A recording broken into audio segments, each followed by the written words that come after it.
Hi, everyone. Tanis Helliwell is back with us by popular demand. And we're going to be talking about something a little different today.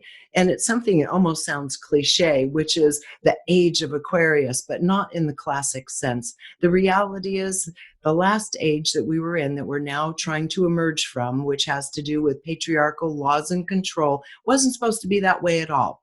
In fact, it was supposed to be an age of love, and all of that other stuff carried over from the Aryan age prior to that. We do not want to drag that forward into this incredible opportunity of expansion, of communal learning, living, and growth. We don't want those old habits and ways of being to haunt us as we're now entering this profound new age. And Tanis has been not only thinking about this a lot, she's been working for the last 20 years on how we begin to unload that old baggage. So without further ado, let's go to Tanis. Tanis, it's so good to see you again. Greetings again. What a pleasure. It is a pleasure. And, let's just talk for a moment about this. This age, we have ignored these cycles of ages because some other forces were able to kind of wedge themselves in and kind of hijack our way of being and experiencing life over the last couple thousand years. And there's a lot there. I mean, it has to do with patriarchal cultures. It has to do with repression from a lot of the world's churches. It has to do with just passed down trauma and belief systems and such that held us in this pattern way longer than we were to have been there. And I think people can feel the intensity right now, but they can also feel this light trying to peek through, that is peeking through, this hope. I'm feeling these wonderful feelings of hopefulness that I think we're going to be able to break finally out of that Aryan/Piscean age. What is your take on that? Just tell us how you perceive what happened to us as a species. Well, I have a feeling that most of us have been here for millennia. And so it's more than just the last 2,000 years. It goes back through the accumulation of debris that we brought in from when we were cavemen, from when we were first here. And there were people saying, I have to beat this person or kill this person because there's not enough food. So our lower instincts took over.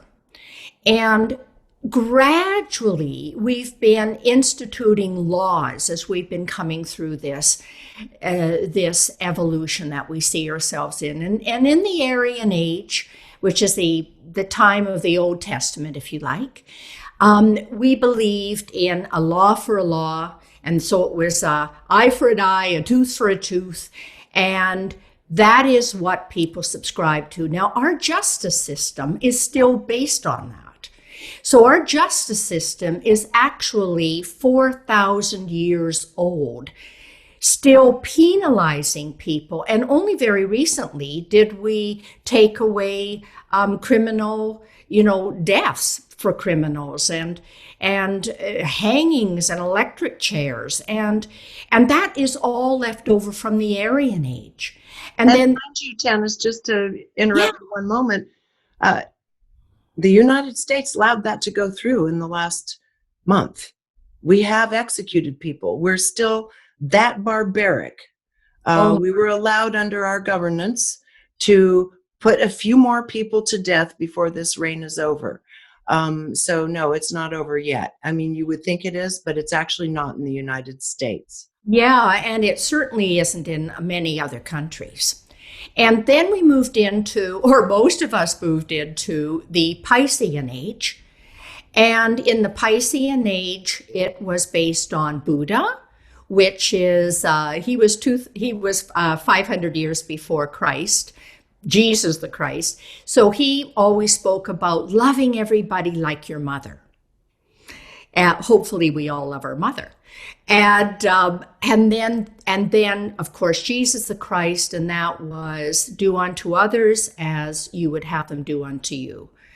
Right. So it was all based on love. So we had 2,000 years based on law, 2,000 years based on love, but we theoretically. Theoretically, yes. And most people would subscribe to that now in theory, but because we've accumulated all this debris, all this old thought forms for millennia, even if we get it in theory, we have a hard time practicing it ourselves personally, because we're held back by this accumulation of old thought forms. So that is the problem. And now that we're going into the Aquarian age, and like you, oh yes, I see the glimmer of hope. I see the light at the end of the tunnel as well. And rather than just saying, well, it's either a dark time or it's a light time, for me, I like to think of it as the both and. That we have both existing simultaneously, and we have to hold both of these things in our hands simultaneously. And people aren't used to doing that. No, they're not. This is very confusing right now for people because the polarization of these realities and feelings is so great now. People are having a really difficult time traversing between the two. And I've even said in a recent article I wrote, there's a time you have to decide where you are and you have to put your energy and faith toward that. And is it a path of fear and survival? Is it a path of care where we all help one another? Because it is very difficult for people to embrace both. Let's talk about that in your own journey a bit. And if you're comfortable talking about it, let's talk about how you came about some of your understanding about the subconscious mind and some of the things we'll talk about a little later in our conversation today. It's a very large question. What path do we follow? What path do we follow? Let's just talk about that for a moment. All of us have got three parts to us. We've got our unconscious or our subconscious, and these are things we really don't even know we have. Then we have what we think of as our conscious, and that is basically our ego, our personality, and we think we're awake, we're in charge. No. And then we have our soul or our superconscious, which is the higher self we all have. And it's the guidance that we are open to receive from universal consciousness, God, the creator, whatever you want to call it. And so what people often do when they are lost and foundering, they start looking at, can I talk to God? Can I talk to my soul? And bless them, they start doing personal growth, they start doing meditation, take yoga, read books, and give themselves over to a religious path or a spiritual path. And this is a big help. But just getting that going and getting it working with the conscious isn't necessarily going to do anything with this old debris of millennia.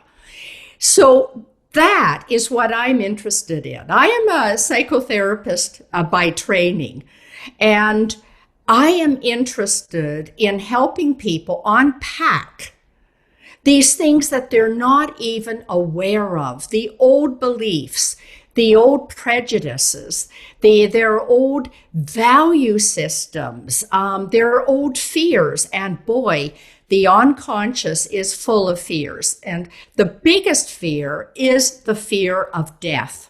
And that is what people are facing right now. They are facing their own mortality and the death of what their conscious life has wanted. And so this is a perfect time to start unpacking these unconscious beliefs. Oh, Tanis, you're speaking my language. You're saying it so perfectly, because here we are on the dawn of literally letting go of an old age that has not been particularly helpful, except to maybe advance technological understanding and knowledge. That's true. We have had advancements there. But in terms of our heart and our connection with self, our higher selves, for example, the times we've been in have actually blunted that connection to a large extent. And so what you're talking about the subconscious mind, I'm a big fan of hypnotherapy, and I used to take people through regressions. I just happen to have that skill set and regressed people. And it's absolutely fascinating to see what lurks beyond people's awareness of themselves and every even tiny issue, things. I was always amazed, even something like, I'll just digress for a moment here, something as simple, what seems as simple as an addiction like smoking would have these incredible emotional basis to them, where someone first started smoking as a matter of defiance to their spouse or their partner or something, and got locked in on these emotional patterns that are underneath it. And when those emotional patterns were met, as you know, boom, then this quote addiction, what people think of as a physical addiction, began releasing them. But wow, take that into other lifetimes, thousands of years of these patterns. We have so much to unpack. So let's talk about a moment here about how you came about the means by which you do this now, if you feel comfortable doing so. Okay, I'll share with you something that I've never shared publicly. I've been here a long time, and Canadians are very modest, so it's quite difficult for us to step forward and claim anything for ourselves that we think might separate us from others. But I've been here from the beginning. I really remember being here from the beginning. And so I am a totally dedicated server for humanity. I believe that that's my purpose, life after life. And where did I come from? I came from Sirius. What is my heritage? I am an L. And the L's are the same as the Elohim or the elders. And our skill set is that we are form builders. We build form. And the angelic realm are the essence.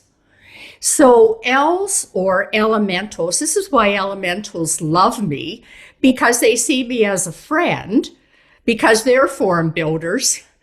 And so the angelic realm infuse that form with love or healing or peace or whatever it is, but the form needs to be there. Mm-hmm. Okay? So I am interested in what kind of form have we all created? This is my natural interest. And may I show you a few pictures? Yes, absolutely. Thank you. Thank you very much. Now, we're talking about the unconscious and what most people look like, but they don't know it. Now, I've always seen and heard and felt how people feel. I can actually see their souls, listen to their souls. I don't use it as a medium, but I do have this gift. My gift to do that, I want to teach people how to develop themselves, which is Aquarian. That's what the Aquarian age is all about. We're going to be in the astral world where we're telepathic, clairvoyant, clairaudient, clairsentient. So we've got to clear away the debris. So I'm going to show a shocking picture. This is the way through these millennia that most people look. You can see their tiny little head here in light, getting a little bit of inspiration from spirit. But they've got this massive accumulation of debris around their aura, which they attract to themselves. They're thought forms, not just of this lifetime, but all lifetimes. That's fascinating. And that's exactly, I think you're right on. I don't know who rendered that in that picture, but I think it's absolutely right on. That hey, now I'm going to show you. Sorry. Yeah. I'm going to show you I teach something called an etheric clearing technique to actually help people clear a large enough channel in their soul that they will be able to, in their channel from their soul, that they can actually burn away these old thought forms. And so this is the next one. This is the next picture. Explain that. Okay, these are, the first picture is without any clearings. And then we get to a point, and so that's the millennia of debris.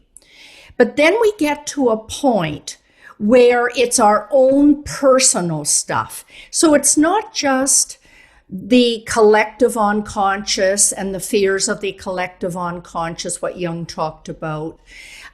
This is our own personal stuff. So this person's done a lot of work, and now they're just into the old thought forms that are really persistent and hanging on to them. So we have to go through that as well. And then, hopefully, we go to the point where we look like that. So that shows when our subconscious is cleared, when our soul is talking to our conscious, we become a soul-infused personality. We've all got a unique personality and a unique gift, just like every snowflake is unique. And when we're clear, we can align ourselves to manifest that in the world. And that's what we're supposed to be doing. Indeed. And you and I were talking off camera a little bit about the notion of free will. And I'm going to be doing a live event on that in the next couple of weeks. And my husband and I were talking about it as well for exactly this reason. How can you have free will when we're so bogged down by these unconscious patterns that are constantly driving our desires and our thoughts? And so I would like you to comment on that a little bit. Well, people feel they have free will because they're so in their ego, so in their personality. They actually are unconscious of the fact that they are programmed. And what's going on right now is that I believe in the world we're having mass hypnosis. Absolutely. We hear not just once a day, we hear every time we turn on the TV, every time we turn on the radio, every newspaper we read, and almost everybody we speak to.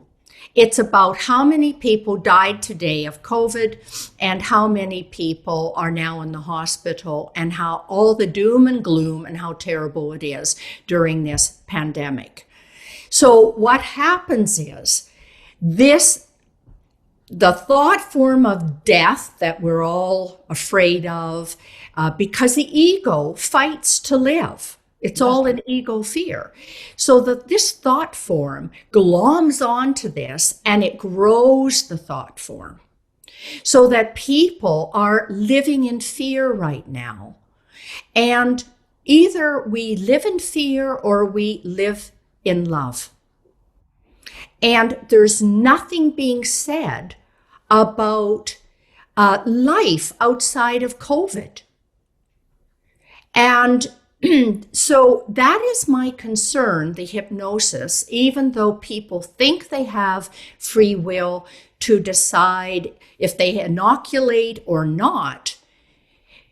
How many hundreds of billions of dollars have been put into finding inoculations that people can take, as opposed to how much money has been spent on anthroposophical medicine, for example.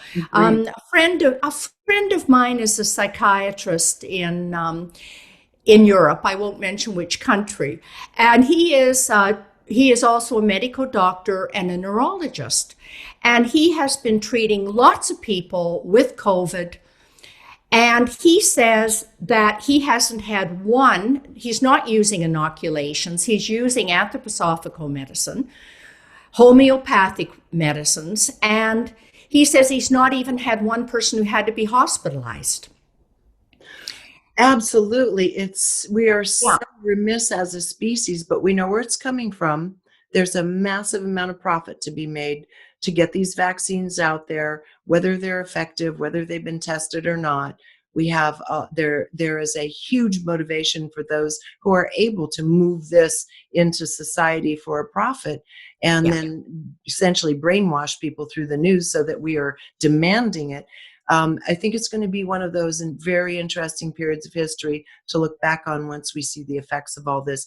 As opposed, I'm guessing they're from Germany or Switzerland, anthroposophical. But Well, anyway, I love I'm it. actually Canadian, but I work a lot in Europe. I Right. work every year in Europe. No, the using anthroposophical medicine based on Rudolf Steiner's work and homeopathic remedies and such is so much more wholesome, and graceful a way for the body to keep its immune system in balance. And I'm very glad you shared that little tidbit with us, because we do have other options and people are allowing themselves to succumb to fear. So please continue on that. Yeah, thank you. Well, he says that he's seeing people who have no will anymore. And I think that this is it. And my concern isn't that people choose to have an inoculation. Not at all. I'm fine with people choosing to do things, but I don't think currently we are being given a fair range of options. I don't think that is freedom of speech. I actually have been receiving lots of emails from people currently in Europe who are telling me that they are losing their jobs because they are refusing to inoculate. And so this is an insidious thing that happens. It's just like Hitler's time. I know that that sounds very radical, but it is like Hitler's time. When, first of all, the Nazis won and then get the youth on board, doing their military slogans and whatever. And then it was just that Jews and gypsies were not allowed to stay out at night, but they could still have their businesses. And then it was, well, now you can't have your businesses, and now you have to go live in a ghetto. And then it became, well, now we're removing you from the ghetto and we're taking you away to a safe place where you're going to be alone. And then it was, we know where that went. So what happens is, if people, really well-meaning, compassionate, loving people, see something happening when it's only this big and they say yes to it, then it's easier to say yes to the next step and yes to the next step. And then they feel they are committed to saying yes, even if they're starting to doubt it, and the repercussions of saying no become greater. And then if you say no, then you too, even if you're not a gypsy or you're not Jewish, you could lose your job. What you've said is profound and absolutely true. We're being led one step at a time down a path that's not necessarily of our free will or choosing. And I agree with you. Anything that someone actually studies, evaluates, and genuinely chooses, I'm all for. But I'm not all for being manipulated in mass like what's happening right now. I hope you're enjoying this video, because if you are, there are dozens more like it on my site, all supported by people like you. So if you'd like to keep this work rolling in and join our community, just click on the Patreon button at reginameredith.com. That also gives you access to insider commentary, my live book club, and other live events with special guests. So join in. Thanks. If you don't mind, let's go a little bit over to, all right, we have this problem. We have mass mind control going on, and we have for a very long time. Now, let's talk about what you do when someone comes to you, or you approach someone through one of your workshops or retreats, for example, to start the, as you call it, unpacking or unwinding of this control of these thought forms over ourselves that we're not even aware of? Well, first of all, I seem to attract people who have been on the path for quite a long time.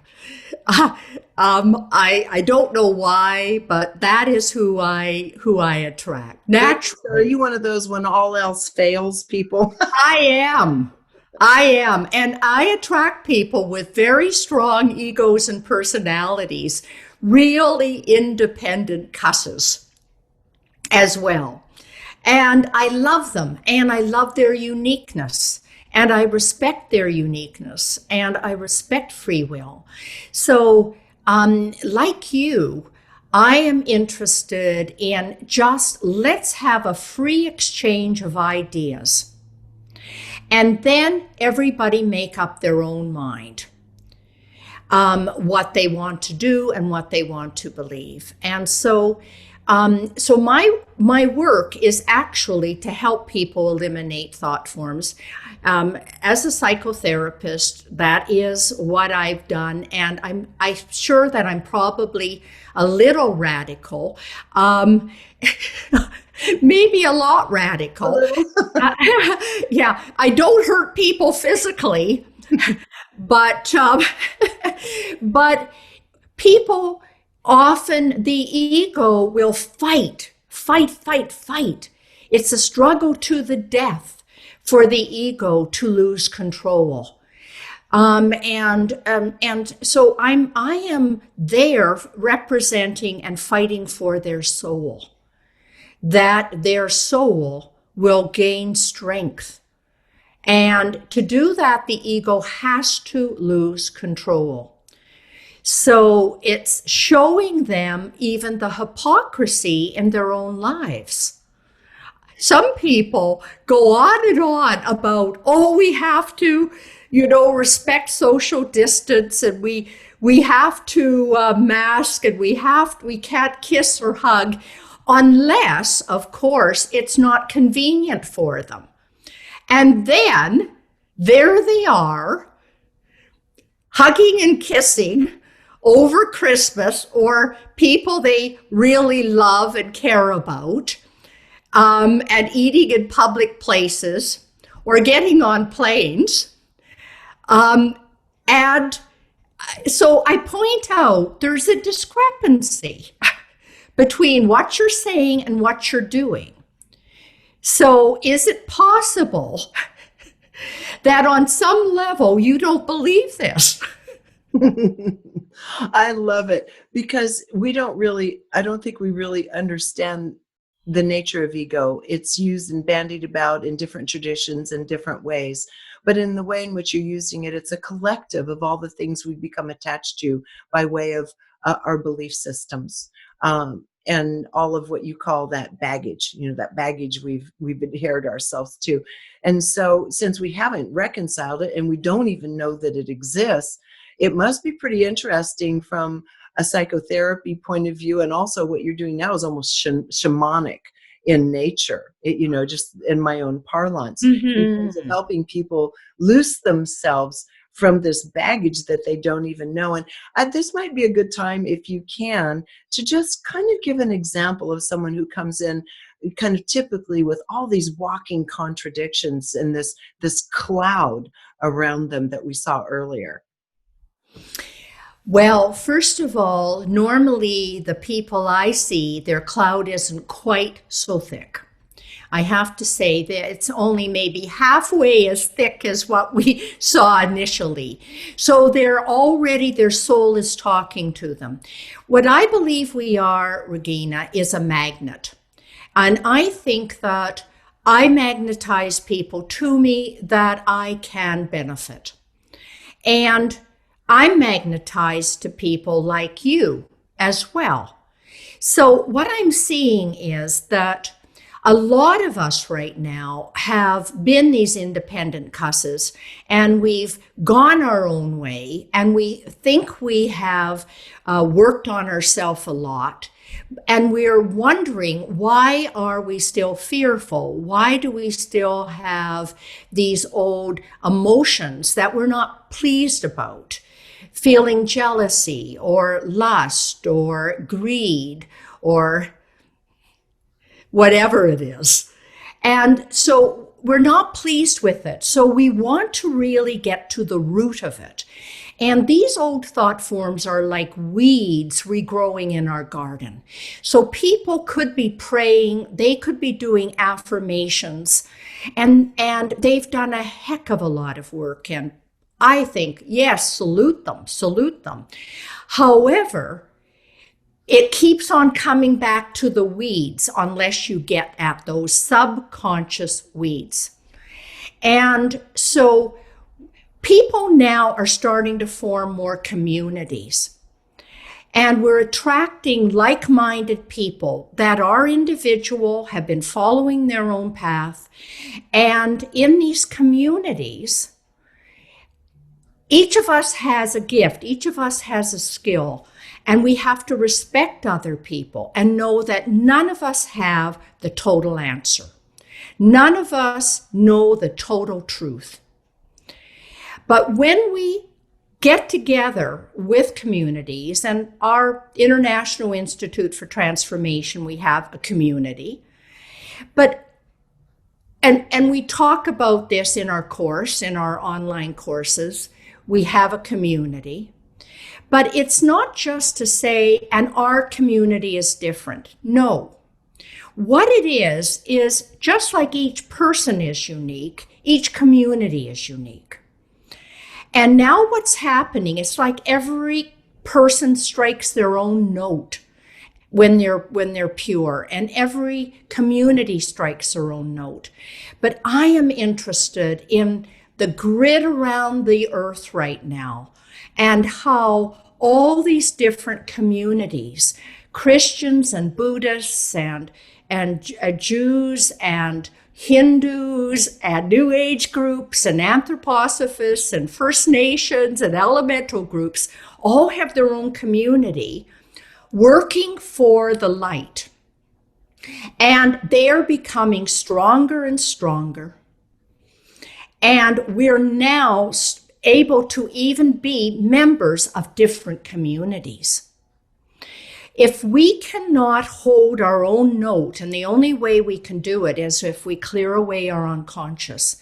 If we can't hold our own note, then we're always looking for a leader. And we're always thinking that someone will save us. But when we hold our own note, we can recognize others that hold their own note. And we can talk with them and still hold our own note. And that is happening now on the community group basis. So that it's starting to play a beautiful symphony. And I see that the energy from the universe is getting closer and closer and stronger and stronger. And we're being downloaded with this magnificent amount of energy to break through this cloud of millennia right now. So this is the time for spiritual transformation. This is the Age of Aquarius. This is it. This is it. So like you, I am an optimist about it. Really. And within this, you look at it as, again, we each have this little signature, this unique signature. We have our own spirit. And let's talk about the notion, because I know you get into this in your course a bit, about spirit is destiny. What does that actually mean? Because so many people are saying, gosh, I don't know what I'm here for. People feel they don't know what they're destined to do. So let's talk about destiny through your lens for a moment. I think it is in our everyday life. It's not different than what we are. I'm all about becoming our authentic self. And I feel that truth evolves as we evolve. So as we become clearer, then our truth evolves. And so we're works in progress. And Yes. so be patient with ourselves, have a good sense of humor, totally forgive ourselves for anything we did yesterday or 10 years ago, and get on with it. With joy and optimism, get on with it. I totally agree. We're not here to punish ourselves, and no one is punishing us and looking at us in a judgmental way. We're simply here to learn and to grow and to continue refining ourselves. And so this really requires ultimately over time, if we could see ourselves into our own futures, into our futures collectively as we move through and take advantage of this energy and use this energy that Aquarius is bringing us as a species that's much more in connection with those whisperings from our higher self and from the soul. And how do you begin facilitating this with people who are really wanting that clear and open connection and a real knowingness that it's there, it's actually working for them? What are a couple of the ways in which you help people facilitate this relationship with their higher selves? The first thing we always do is create an altar and a sacred space. Everyone does it in their own home and in their own way. And whether they have Christ or Buddha or Mohammed or White Eagle on it, that is fine. So create something in the lineage that you feel supported. So let's not try to switch lineages right now. Stick with what do we feel our lineage is that is supporting us, because that's energy. Can I bring something up here? Yeah. Okay. So for myself, for example, and I think there are probably others like me, my sacred space is a chair that looks out a window over these trees, and it's nature and trees for me. Once I can look out into this view of these trees in this land, that's the spot where I start coming into coherence. So nature is part of that, right? Beautiful. And I believe that too. And my altar faces the ocean because I'm right on the seacoast. Oh, you're so lucky. And Okay. so are you. And Yeah. so are you. Yes. So, and this is another thing, when we count our blessings, we're in celebration, and we thank whatever prayers we use, we thank the beings that are helping us. So before we start anything, we do that. And then we meditate, and it can be very simple, as you know, very simple, to call on our soul to help us with the clearings we're going to do. Because we don't want to do this from our ego. That's what got us into this problem in the first place. So let's call on our soul to help us.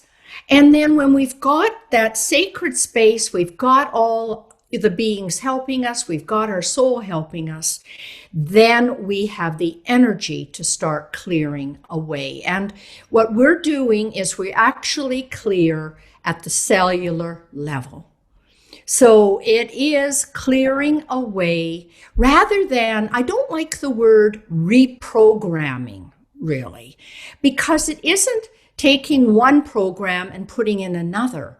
It's more like house cleaning, Yeah. which we all love, or not. But Well, it's it's more like, necessary whether we love it or not. yeah. And then we have an online course coming up in a few weeks, and it's going on for 3 months, once a week for 3 months, which isn't a terrible commitment for people. But what we're doing is allowing people to look at a different thought form every day that they may be attached to. And gradually they can see the progress. And we also, when we do this, we start to get a space between our old behavior and just, here's the trigger and we're off. And we can become more of an observer so that people can say something. And now we've got a little space to be objective and to decide how we want to react. And when we get that, that is our soul. During that time, we know our soul is the one who is objective, who can then make a decision. And we still may have our temptations, but we then have free will to decide. That's lovely. It's very elegant. It's very direct. It's easy in terms of just taking it one step at a time, one day at a time. I really like that. I haven't been through your course, but it sounds lovely. Um, give us an idea of what happens on the other side of this as people are, well, even in the process, as people are struggling to let go of some of their very firmly held beliefs, which certainly we're in the midst of right now. I mean, in the United States, it's crazy. People have divided so greatly because of their beliefs, their firmly held beliefs. So what's that look like as a person struggles through that? Do people sometimes quit, for example? Very seldom. Actually, people very seldom. And I have to say, part of it is because until the pain gets so great, we don't change. And so I think people are in a lot of pain right now. Mental pain, emotional pain, not just physical pain. And so their commitment is greater. So they don't quit. The other thing is, I hope to say that I have a bit of a light touch. So that even though we're clearing things, we can do this with a sense of humor. And I really recommend that. I think so. You have that fairy-like energy. You're intense in that your directive in your life through your lifetimes is to be here to assist and help, but you have this very fairy-like energy. It doesn't allow people to get too into themselves, you know. Yeah, that's it. We don't want to get narcissistic about this. We want to, and we need to feel, hey, this is an organic process that my soul wants. And they get MP3s and a whole workbook of like 70 pages of exercises. So they get MP3s that they can use year after year. And people tell me that they have used because I've been teaching this for 20 years. I started in the year 2000. And they tell me that they go back to the clearings again and again. Because even if we've cleared once, Regina, while we're alive, we're still having experiences. We're still being triggered. We go up a level from maybe where we used to be triggered, and we need to celebrate, hey, I've made progress.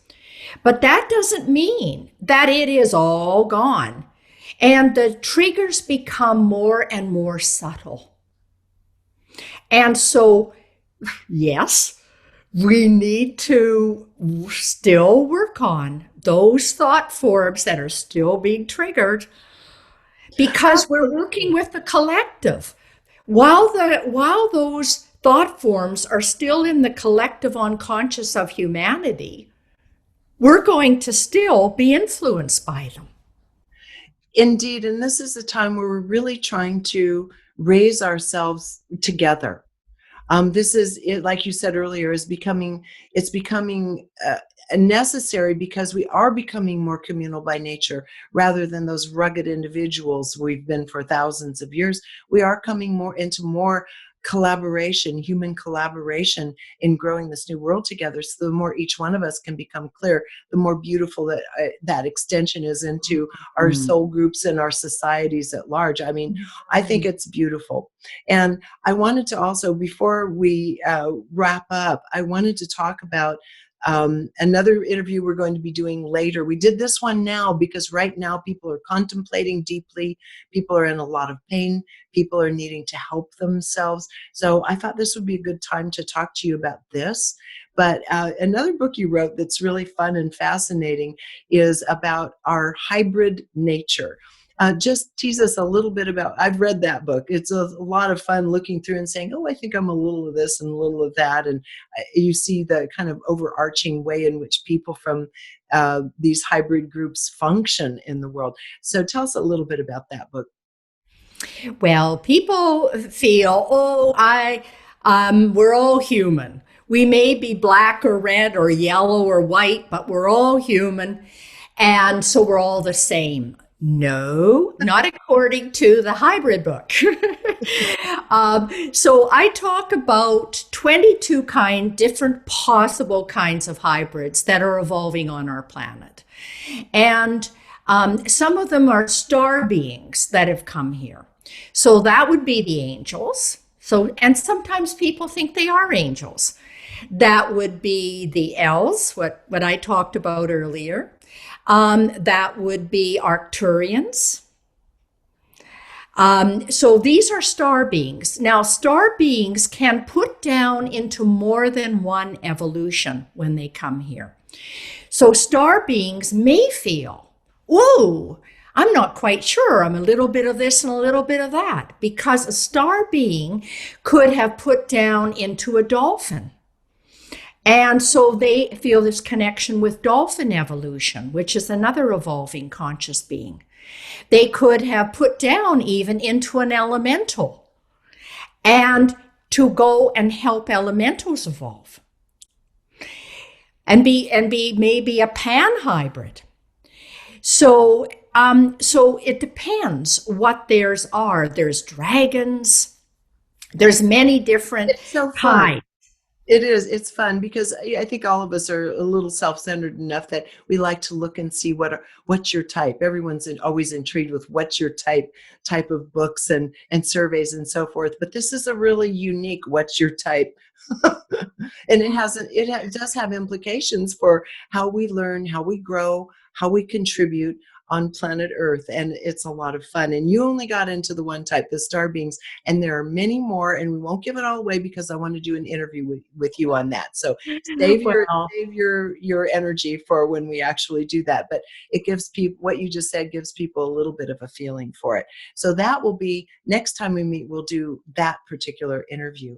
But on this one, in terms of what you're doing, what you're offering, trying to help people clear the debris away from thousands and thousands of years of incarnating on Earth, and perhaps even from before an Earth experience, is a very worthy and much needed endeavor. I feel like we need to get clean. We really need to get clean on all levels. And it sounds to me like that is what you're trying to help people do, as well as establish this relationship with your higher sense of truth, the higher self. So any final comments on that before we go? And also want to know the name of the URL to go to for anyone that wants to sign up for the course. It's spiritual transformation courses.com. Good. Yes, I actually just want to leave your listeners with the thought that there's nothing wrong really. There's nothing wrong really. There's no enemy. And this is a period of time when we hold the dark and the light together, and we forgive everything that we and others have done that we are associating with the dark. And we celebrate and love everything that's happening in the light. So let go of this dark and build up the light in yourself. Be grateful for everyone who's in your life, who's helping. Speak positively to others. Look positively at others and feel positively about others. So this is the best way that most of us can just go through our daily life. Couldn't agree more. A little grace, a little bit of charity, a little bit of care for ourselves and others right now will go a very long way toward building that beautiful Aquarian world that we're starting to build all together. So Tanis, I just want to thank you so much for taking the time to do this. We'll do the hybrid story, as I mentioned, a little later on, but any kind of final thoughts that you want to share with us before we jump off on this one about what your course, what you're trying to do, and your larger thoughts on the world today?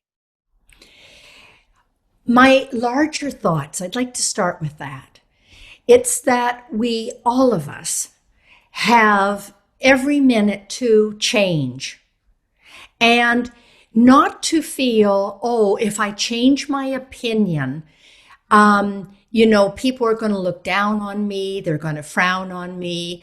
Yeah, and I won't be a part of that group anymore. We all have to find our own truth right now.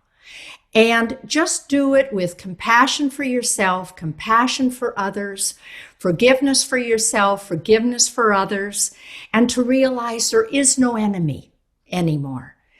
And that it's within ourselves that we have been holding on to this idea of the enemy and the good guys.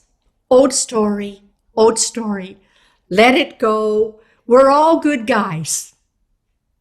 We're all good guys. That's a perfect way to end. We're all doing our best. Doesn't matter what it looks like from the outside. Each one of us is doing our best. And thank you again for everything, Tanis. You're just a little fairy and sparkle that has a very intensely serious mission behind yourself. I love it. Thank you so much for having me again. All right. Again, everybody, it's spiritualtransformationcourses.com if you want to join up and kind of clean out the rest of that debris with Tanis. Until next time, thank you for joining us here on reginameredith.com.